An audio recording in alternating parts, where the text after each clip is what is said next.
मुलाकात।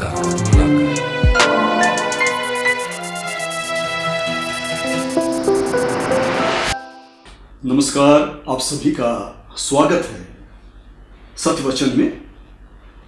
आज के एपिसोड में जो हमारे महानुभाव अतिथि हमारे स्टूडियो में उपस्थित हैं वो हैं श्रीमान उपेंद्र अंबारदार। उपेंद्र अंबारदार साहब एक जाने माने, मैं यूं कहूं एक विख्यात रेडियो कर्मी रहे हैं, एक सीनियर ब्रॉडकास्टर रहे हैं और इन्होंने अपना जो भी कार्य क्षेत्र है उसमें इन्होंने हर तरीके से आगे बढ़ने की कोशिश की।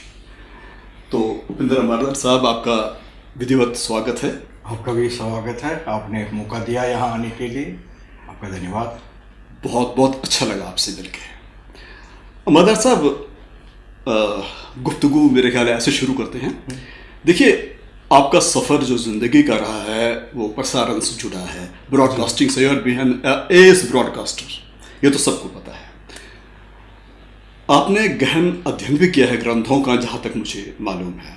आपकी शिक्षा उच्च कोटि की हुई है। आपने शायद 2-3 विषयों में पोस्ट ग्रेजुएशन भी किया है।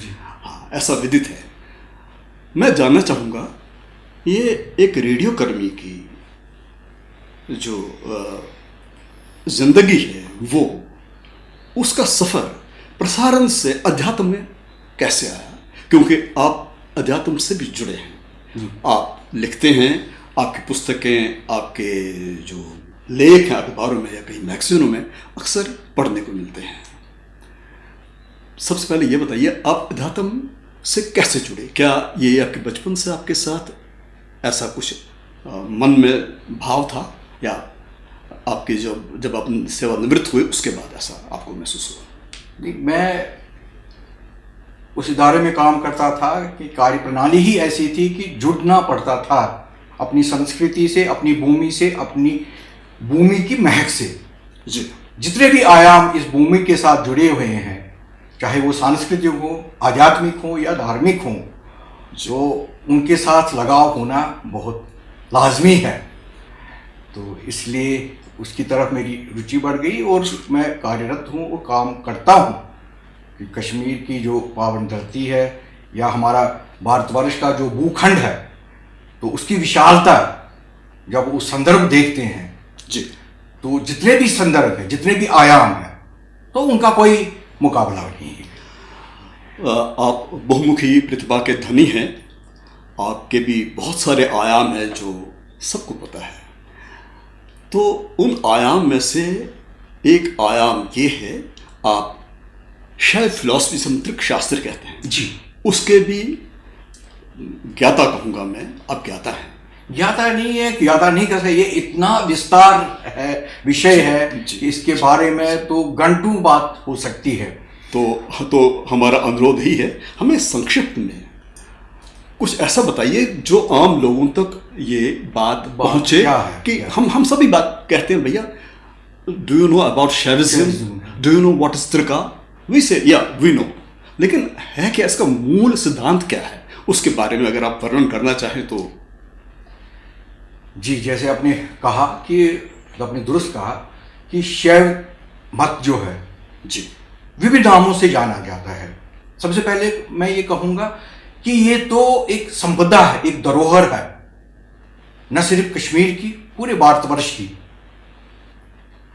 तो इस धरोहर को ये जो प्रफुल्लित हुआ है, इसका प्रचार प्रसार जो हुआ है, जो चरम सीमा पर पहुंचा है, वो कश्मीर की पावन धरती थी।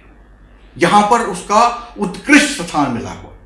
आपके कहने का तात्पर्य है इसका प्रादुर्भाव भी वही हुआ और प्रफुल्लित भी वही हुआ। कश्मीर शिव दर्शन तो बहुत बड़ा है, कश्मीर के बाहर भी, मगर कश्मीर का एक दृष्टिकोण जो है, जो इसका एक आयाम जो है, वो उसको शिव मत कहते हैं, इसको त्रिक दर्शन भी कहते हैं, कई नामों से जाना जाता है।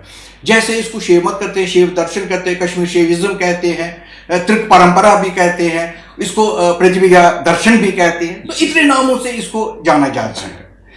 मूल सिद्धांत जो है, ये हमारी कश्मीर में पनपने वाली ऐसी प्रणाली है जिसमें समावेश है आध्यात्मिक पहलू का भी, धार्मिक पहलू का भी, और इसमें है दर्शन पहलू भी इसमें इसके साथ जुड़ा हुआ है। तो इतना चीजों का समन्वय जो हो, एक ही चीज में हो, तो वो कितना विशालता, उसमें कितनी संपन्नता होगी, कितनी विशालता होगी। तो शिव दर्शन जो है, कश्मीर शिव दर्शन या शिव चिंतन जिसको बोलते हैं, या त्रिदर्शन जिसको कहते हैं, तो इसका हम जो कहते हैं कि इसको श्रेय जो जाता है, इसकी जो मजबूती है, इसको जो दिया वो महान शिवाचार्य जो थे, वो थे आचार्य अभिनवगुप्त। उसने इसको सुदृढ़ बनाया। जितने भी उस दौरान, उसके समय में इसके जितने भी संप्रदाय थे, उन्होंने उसको इकट्ठा किया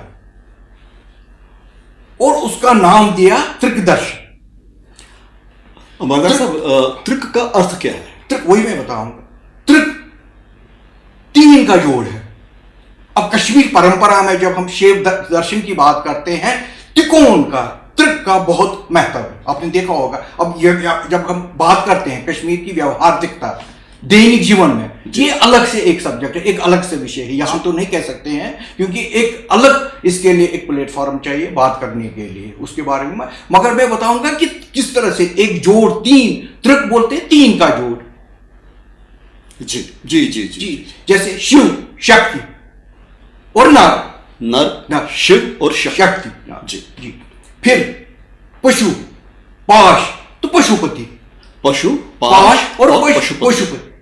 उत्पत्ति सृष्टि संहार, उत्पत्ति सृष्टि संहार। अब देखो इनका जहां कश्मीर की जो पावन धरती है जी, जो जिसको हम लेंगे कहां से, कृष्ण गंगा से लेके हम ले लेंगे पंचाल धारे तक, इस सारे भूमंडल का जो इष्ट देव है वो देवादेव महादेव, उसको भगवान शिव कहते हैं।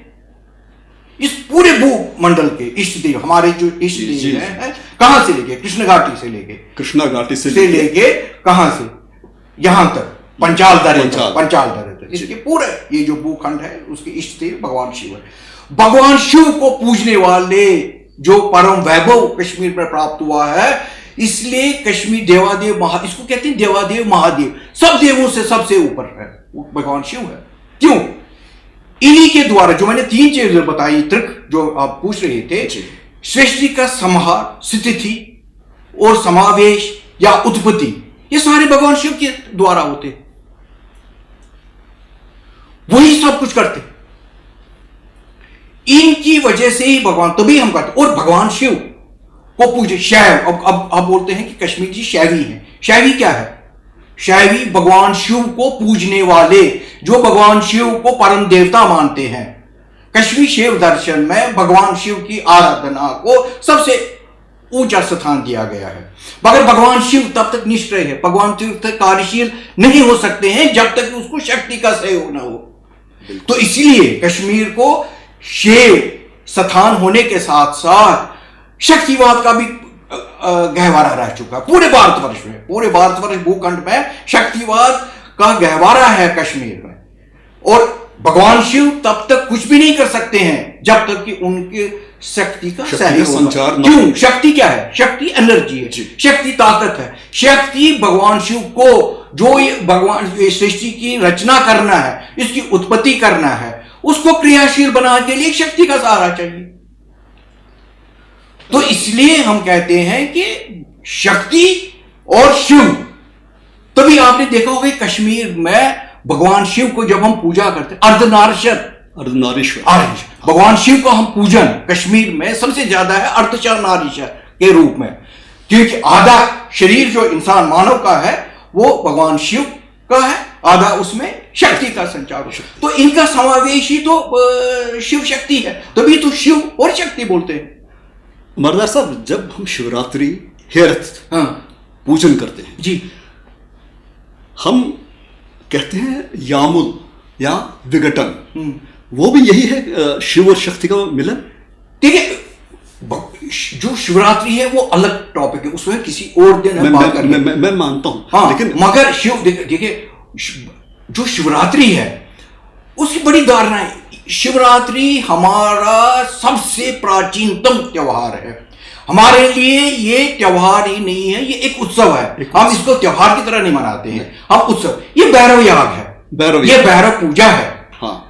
तो इसमें वो शिवरात्रि जो कश्मीर के बाहर होती है उससे भिन्न है, क्योंकि एक दिन पहले हम मनाते हैं, हम त्रयोदशी को मनाते हैं, और ये कश्मीर के बाहर चतुर्दशी मनाते हैं। चतुर्दशी जो होता है वो व्रत होता है, उस दिन उपवास रखते हैं, मगर हम यहां पर उत्सव की तरह मनाते हैं, एक हर्ष उल्लास के साथ मनाते हैं। तो ये फर्क है, वो ये भैरव याग है, उसमें तंत्र का समावेश है, तो इसलिए पूजा पद्धति इसकी अलग है, वो किसी दिन और हम उस पर बात करेंगे। यहां हम बात करते हैं शिव दर्शन की या शिव दर्शन। मैंने आपसे एक जो मेरे मन में अभी आ रहा है पूछूं आपसे, एक प्रश्न है। शिव दर्शन में हम कहते हैं एक है द्वैतवाद, एक है अद्वैतवाद। हमारा जो शिव दर्शन है अद्वैतवाद पे देखिए, हाँ देखिए, दो संप्रदाय है जी, यथार्थवाद जी और द्वैतवाद, जो पूरे भारत एक यथार्थवाद जी, और इसके विपरीत जो है वो अद्वैतवाद है, वो अद्वैतवाद है। अद्वैतवाद में वही मैं बताऊंगा कश्मीर शिव मत क्या है। अद्वैतवाद हो गया जिसमें भिन्नता नहीं है। कश्मीर शिव दर्शन जो कहता है वो कहता है जीव परम शिव जो है वो वास्तविकता है, ये वास्तविकता है, ये प्रकाशमान, इसी से तो पूरा सृष्टि जो प्रकाशमान होती है, और इसके कारण ही ये भगवान शिव जो है जीव और जीवात्मा, परम शिव और परमेश्वर और जीवात्मा, हम मनुष्य, हम जीवात्मा हो गए, जीव और आत्मा।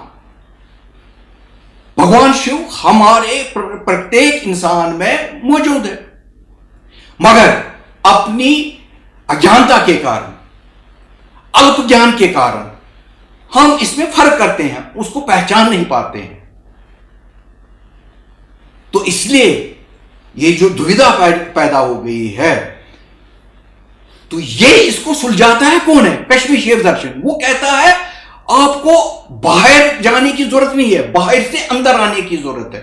आपके अंदर जो शिव विद्वान है उसको पहचानने की जरूरत है, अंतर्मुखी होने की अंतर अपनी यात्रा अंतर की तरफ अपने आप। लद्दत का एक वाक भी है, वारंतुप्रम कुंडई वाचुन निवृतोप्रम अंदर राचुन सुमेगा वाक्त वाचुन। वो क्या? ये तो पूरा शिव दर्शन है, बाहर से अंदर आने की प्रक्रिया जो होती है, जिसमें हम अपने आप को जान सके, अपने आप को पहचान सके कि मेरा शिव जो है मुझ में ही विद्यमान है। यही शिव दर्शन है।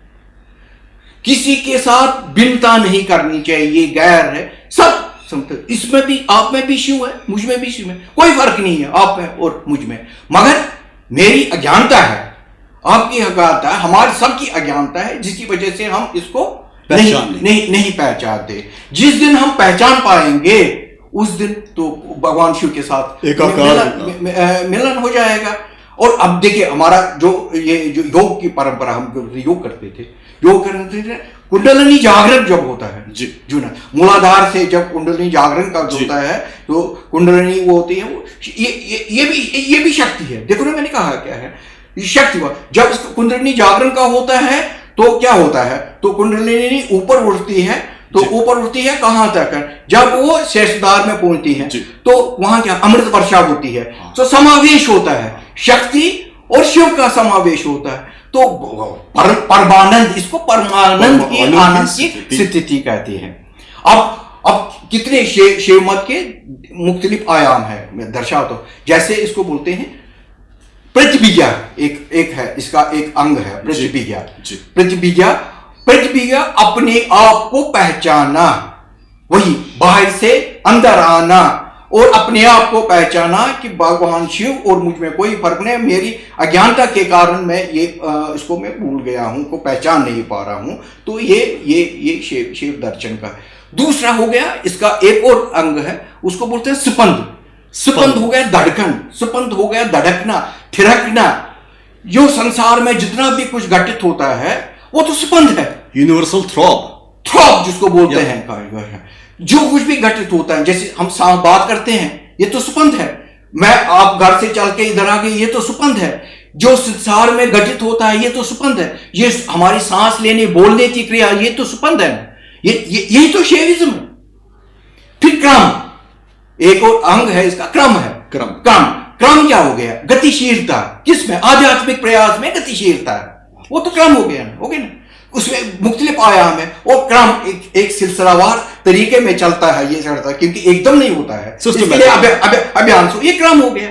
अच्छा, तीसरा चौथा आपने सुना होगा, हम बोलते हैं कोलाचार बोलते हैं, वामाचार बोलते हैं। कोल क्या हो गया? कोल हो गया एक परिवारवाद है, किसी से संबंधित, किसी संगठन से, किसी संप्रदाय से, किसी समूह से जो संबंधित हो, वो तो कोल है। उनकी जो प्रणाली है, जो सिद्धांत है, प्रणाली है, पूजा पद्धति है, जैसे मैंने कहा भगवान शिव की आराधना, उनकी पूजा, सबसे देवादेव उनको माना, और उससे संबंधित जितने आयाम जुड़े हैं प्रणाली के, चाहे वो दार्शनिक हो, चाहे वो धार्मिक हो, चाहे वो आध्यात्मिक हो, चाहे वो सांस्कृतिक हो, वो सारे उसके साथ जुड़े हुए हैं। तो ये जो प्रणाली है वो कोला है, कोलाचार। मैंने बोला कि तंत्र का समावेश जो होता है, अजैतवाद, शैव धर्म क्या है, शैव मत क्या है? ये है तंत्र के जितने भी आयाम है और किसके अद्वैतवाद की जो प्रणाली, इनका जो समावेश है, वो तो शैव धर्म है। मैं आपसे ये भी जानना चाहूँगा, आपने जो कहा बहुत अच्छा है और आपने पूरा उस पर प्रकाश डाला। क्या हमारे कुछ ऐसे संस्थान हैं जो हमारी युवा पीढ़ी को जागृत कर सकें, उनको इसके करीब लाया जाए, शैव दर्शन समझाया जाए, कैसे भी? देखिए, तो क्या कोई ऐसा प्रयासरत है? देखिए, एक और बात मैं जोड़ना चाहता हूं। कश्मीर शैव दर्शन में हम भगवान शिव को भगवान के रूप में नहीं पूजन करते हैं, उसको विश्व गुरु मानते हैं। तो एक श्लोक है, अखंड मंडलाकार व्याप्तम येन चराचरम तत्पदम दर्शितम येन तस्मै श्री गुरुवे नमः नमः। तो ये देखो ना, इसको हम किसके रूप में मानते हैं? भगवान शिव को हम मानते हैं विश्व गुरु के रूप में, परम गुरु के रूप में मानते हैं। अभी भी हमारे शिव जो आश्रम होते हैं, तो वहां पर शिव आश्रमों में भगवान शिव के फोटो लगाने, चित्र नहीं लगाते हैं, उनको विश्व गुरु के रूप में उनको जाते, गुरु ब्रह्मा, गुरु विष्णु, गुरु साक्षात महेश्वर। तो ये देखो ना, किसमें गुरु के रूप में ही इसको हम भगवान शिव को पूजते हैं। आपने देखा होगा कि हमारी परंपरा में, कश्मीर शैव दर्शन में, कश्मीर के जब हम छोटे बच्चे हैं तो पाँव को हाथ लगाने नहीं देते हैं, क्योंकि शैव परंपरा जो कहती है, वो कहती है भगवान शिव तो आप में मौजूद है, तो भगवान शिव ही क्या भगवान शिव को पैर हाथ लगाएगा? जब आप में मतलब चरण स्पर्श की कोई परंपरा नहीं है। जो मैं व्यावहारिकता की बात करता हूँ, व्यावहारिकता शिव दर्शन की, इस पे बहुत विस्तार से बात की है। मैं एक उदाहरण आपको देता हूँ कि परंपरा आज तो नहीं है, अब ये सिलसिला खत्म हो गया। मैं कहता हूँ कि व्यावहारिकता की बात करके, अभी कुछ साल पहले तक ये व्यवहारिकता थी, 40-50 साल नहीं लगाते थे। तो इस तरह से, क्योंकि जैसे कुछ रिचुअल्स ऐसे होते हैं, जैसे अर्धनारीश्वर का स्वरूप है, तो हम वही रिचुअल करते थे जिसमें पूरा कंसेप्ट होता था, अर्धनारीश्वर का स्वरूप होता था। तो वो सारे रिचुअल जो कश्मीर के बाहर करते हैं, उनकी परंपरा नहीं, प्रचलन नहीं होता था कश्मीर में। क्यों? वो शैव चिंतन का इतना प्रभाव था कश्मीर की धरती पे, कश्मीर की पावन, क्योंकि यहीं पर ये प्रफुल्लित हुआ, प्रसारित हुआ, जिसका प्रादुर्भाव हुआ, तो कश्मीर शैव दर्शन का। तो ये मैंने डिफरेंट आयाम जो बताए इसमें, कि एक आम सतह पे कैसे हम कर सकते हैं कि शिव मुझ में ही मौजूद है, आप में मौजूद है, इसको जरूरत किसके लिए है? इसमें आडंबर की कोई गुंजाइश नहीं है। ये सिर्फ आप जिस दिन आपको अपने आप को पहचान लोगे, आप बाहर से अंदर की तरफ यात्रा करोगे, ये आध्यात्मिक सफर है। धार्मिक पहलू को हटा के ये दार्शनिक है, ये दर्शन है पूरा, ये सारा दर्शन है, ये दर्शन है। तभी शायद कहते हैं शैव दर्शन, शैव दर्शन, शैव चिंतन करने की व्यवस्था जिसमें हो, इसको बंधन हो। त्रिक मैंने बताया किस में, पशु, इसको भगवान शिव का एक नाम पशुपति बोलते। पशु को हम सारे जीव जो वो तो पशु है, हम तो पशु ही है ना, हम जानवर ही है ना, हमारे अज्ञानता है ना, जो हमारे स्वामी उसको पर शिव बने, तो उसको पहचाना, वो उनको उद्धार कौन कर सकता है? पशुपति, जो पशु का स्वामी हो, हम स्वामी हो, तो वो तो भगवान शिव ही है, उसको एक नाम तो पशुपति है। पशुपति पाश का हो गया, हम बंधनों में फंसे हुए हैं, बंधन, पाश पाश। देखिए ना कितने किंगडम, अज्ञानता के कारण या मलों के कारण मल है, जितने भी हो सकता है, जो जितने भी माल है, माल के कारण जो है हम में वो पहचान खत्म हो गई है। वो पहचानने की, भगवान शिव को पहचानने की, जानने की वो जो गुण है वो उसमें कमी आ गई है। तो भी कहते हैं मल जो ना जब बोलते हैं, जब मल है, कर्म मल है, आणव मल है, तो उससे क्या होता है, संकुचिता आती है। जब मल आ जाते हैं उसमें संकुचिता आती है। संकुचिता हमारे कि हम अपने आप को छोटा मानते हैं। भगवान का जो हमारा शरीर, जो जीवात्मा है, ये अनुस्वरूप है भगवान शिव का ही। तो इसको पहचानने के लिए आपको अंदर की आत्मा को, उसका उद्धार करना है, आत्मा को करना। यही तो परमानंद है, परमानंद की स्थिति जो है, जहां पर समावेश किसका होता है, शक्ति का समावेश होता है। कहां के साथ, सहस्त्रार में भगवान शिव के साथ। भगवान शिव का जो जब सहस्त्रार तो क्या होता है, अमृत वेला वर्षा होती है, जो वही तो अमृत वेला है, उसको परमानंद की स्थिति कहती है। तो इसलिए कोई इसमें पूजा पद्धति कुछ भी नहीं करना, अपने आप को पहचानो आप। ये मूल सिद्धांत है कश्मीर। और भगवान, और जो कुछ भी संसार में 36 तत्व होते हैं संसार में, जो सृष्टि बनी हुई है। अब मैं आपको समझा दूंगा आम भाषा में। बोलते हैं, देखिए क्या कैसे नहीं फर्क है। आम इंसान, जीव आत्मा जो है, इसके 5 महाभूतों का बना हुआ है। जैसे पृथ्वी तत्व है, जल तत्व है, अग्नि तत्व है, आकाश है, वायु है। ये सारी सृष्टि में ये भी 5 महाभूतों का बना हुआ है। अगर पूरी सृष्टि जो प्रकाशमान है, तो भगवान शिव के कारण प्रकाशमान है, तो उसमें और मुझ में तो कोई फर्क ही नहीं। 5 महाभूत वहां पर भी है, 5 महाभूत मुझ में भी है। मेरी अज्ञानता है, मेरी संकुचितता है, तो उसके कारण ये मुझ में भिन्नता आ गई है। मैं उसको पहचान नहीं पा रहा हूं, मैं बाहर ढूंढ रहा हूं। बाहर तो है नहीं, वो तो मेरे मुझ में है विद्वान। जिस दिन आप अपने आप को पहचान पाओगे, तो आपको तो पूरा समावा परमानंद की स्थिति में आ गए, आप जो भगवान शिव की समावेश हो जाएंगे। यही तो अनुभूति है, परमानंद की अनुभूति जिसको कहते हैं। तो उसको हम कहते हैं, तो यही शेर वही जो आपने अभी जिक्र किया ललेश्वरी का, गौरम नोतनम कुनई वासुन नेबरवनम अंधाकासुन, बिल्कुल सही। आपका बहुत बहुत धन्यवाद। समय होता तो हम आपको अभी जाने नहीं देते, लेकिन आपसे ये वादा लिए चलते हैं कि आप फिर से आएंगे हमारे अनुरोध पे, हमें समझाएंगे इस जो ये है सिस्टम है, जो मनुष्य का है, जिसे हम नहीं जानते अज्ञानता के कारण, और परमात्मा का जो संबंध है उसके बारे में आप फिर से विस्तार पूर्वक हमें कभी समझाने का प्रयास करेंगे। आपका बहुत बहुत आभार सुन, आपका बहुत बहुत आभार अमरदार जी। जो आपका भी धन्यवाद, जो मौका आपने दिया यहाँ पर आने का और अपने विचार प्रकट करने का। और कोशिश करेंगे कि जब भी कभी और प्रोग्राम करेंगे, जो अपने तर्क की बात कही, तो दैनिक जीवन में व्यवहारिकता तर्क की क्या है उस पर भी बात करेंगे। इसी दर्शन ये काफी बड़ा, बहुत विशालता है। मैंने तो सीधे शब्दों में आपको बता दिया क्या है, ये मूल सिद्धांत क्या है। धन्यवाद। हाँ, तो कैसा लगा आपको हमारा ये अंक?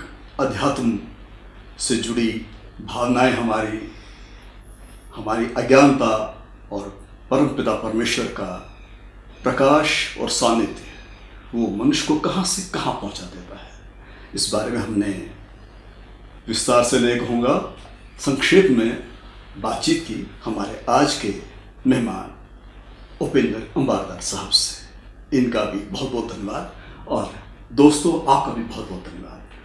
आप देखते रहिए सत्य वचन, और हमें बताइएगा फीडबैक में आपको हमारा ये अंक या इससे पहले वाले प्रसारित या इसके बाद प्रसारित होने वाले अंक कैसे लगे, क्योंकि आपका फीडबैक मिलेगा तभी हम खुद को सुधार पाएंगे। तब तक नमस्कार।